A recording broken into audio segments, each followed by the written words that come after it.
இயேசு கிறிஸ்துவின் இனிய இன்ப நாமத்தில் அன்பின் நல்வாழ்த்துக்கள். உன் வேதனைகளின் வேர்கள் அறுக்கப்பட்டது. பிரியமானவர்களே, ஏதோ ஒரு சரீர வியாதிக்காய் மருத்துவரிடம் சென்றால் மருத்துவர் சரீரத்தை பரிசோதனை செய்துவிட்டு அந்த வியாதிக்கு தேவையான மருந்து மாத்திரைகளை கொடுத்து அனுப்புவார். அந்த வியாதி குணமாகும் என்றாலும் மீண்டும் அந்த வியாதி நமக்கு வராது என்ற எந்தவித உத்தரவாதமும் மருத்துவரால் கொடுக்க இயலாது. நாம் எடுத்துக்கொண்ட மருந்து மாத்திரைகளின் வீரியம் குறைகின்ற போது மீண்டும் அந்த வியாதி நம்முடைய சரீரத்திற்குள் தலை தூக்க துவங்கும். ஆகையால் நாம் அந்த மருந்து மாத்திரைகளை தொடர்ந்து எடுத்துக் கொள்ளும்படியாக மருத்துவர் அறிவுறுத்துவார். ஆனால் மார்க் எழுதிய சுவிசேஷம் 5ஆம் அதிகாரத்திலே ஒரு சம்பவம் சொல்லப்பட்டு இருக்கிறது.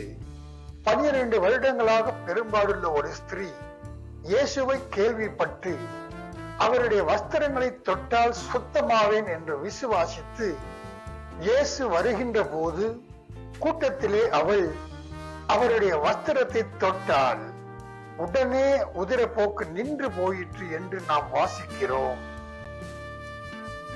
அப்படியே அந்த வேத பாகத்தை வாசித்துக் கொண்டு போனால் 34ஆம் வசனத்திலே இயேசு ஒரு உத்தரவாதத்தை தருகிறார்.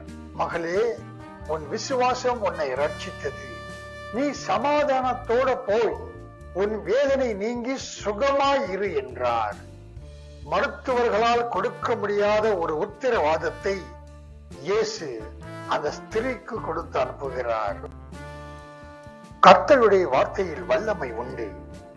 அந்த வார்த்தைகளை விசுவாசிக்கிறவர்கள் பாக்கியவான்கள். அந்த வார்த்தைகளை அலட்சியம் பண்ணுகிறவர்கள், அதுவும் கர்த்தரை அறிந்த பிள்ளைகள் விசுவாச பாதை மாறி போனால் தேவனால் ஒரு நாள் நாம் நிச்சயம் அலட்சியம் பண்ணப்படுவோம். கர்த்தருடைய வார்த்தையினால் வருகிற அந்த சுகம் அது விலை மதிப்பெற்ற ஐஸ்வர்யத்திற்கு சமமானது.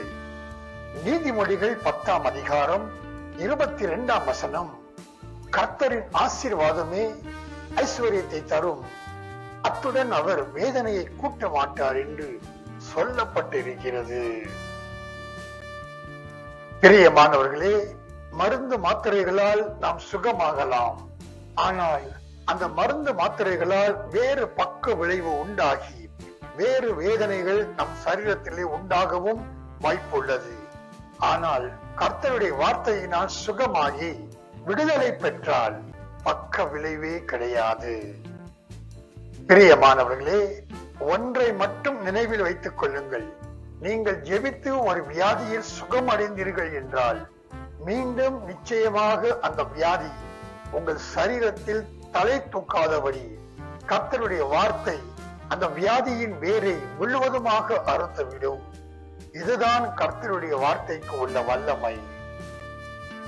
கர்த்தரே உன் பரிகாரி, கர்த்தர் மேல் பாரத்தை வைத்துவிடு, நான் உன்னை ஆதரிப்பேன். வருத்தப்பட்டு பாரம் சுமக்கின்றவர்களே, என்னிடத்தில் வாருங்கள், நான் உங்களுக்கு இளைப்பாறுதல் தருகிறேன் என்ற வசனங்களை விசுவாசித்து அறிக்கை செய்யுங்கள். சகலவித வேதனைகளும் உங்களை விட்டு நீங்கும் என்பதில் சந்தேகமே இல்லை. விசுவாசிப்போம், பெற்றுக்கொள்வோம்.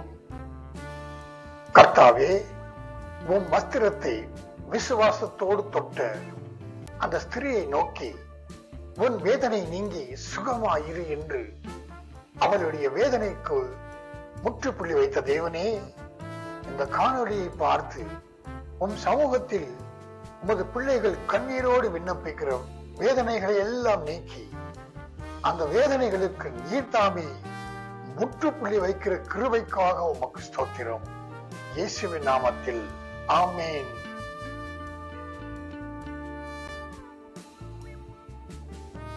இந்த காணொளியை பார்த்த உங்களையும் உங்கள் குடும்பங்களையும் தேவன் தாமே ஆசீர்வதிப்பாராக. ஆமென்.